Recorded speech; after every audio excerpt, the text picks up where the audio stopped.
my dream as an entertainer is to have you question and then look inside to see who you really are. And who you really are may surprise you.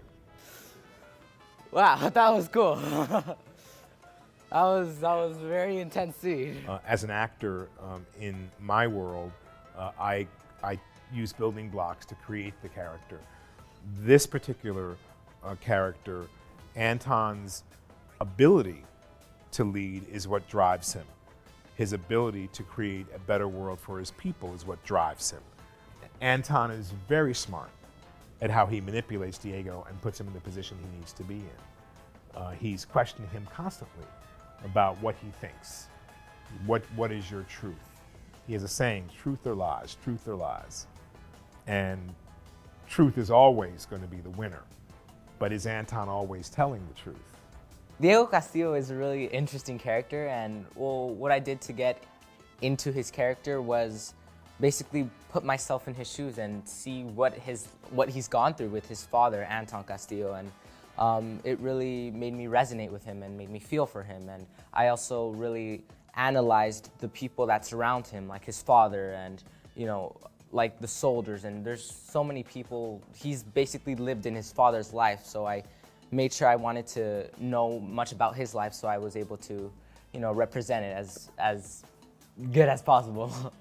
I felt ready to put on the tights and the markers and the helmet with the lights right in my eyes and the cameras staring at me. I felt ready for that, but what I wasn't, you know, sort of adept at was being able to finesse the idea that there was nothing else to support me and get over the idea of how goofy I looked in all the markers.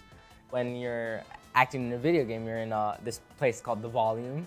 You have like restricted space, and when you're doing film, you can sometimes be outside or you can be in buildings and stuff like that. So there are a couple differences. At first, you know, it took a bit of getting used to, like all the HMC and all the suit. I was like, whoa, this is something I've never done. But you know, as time started going by, I started enjoying it more and I started getting used to it, and you know, I love it now. It's just fascinating. It's like big brains, you know, really big brains. And then I come upstairs here and I see what sort of happens on these screens up here and all these young people who are so passionate about what they do and have such knowledge. And, you know, I meet one guy who's sitting there and he's been working on one specific thing for a year.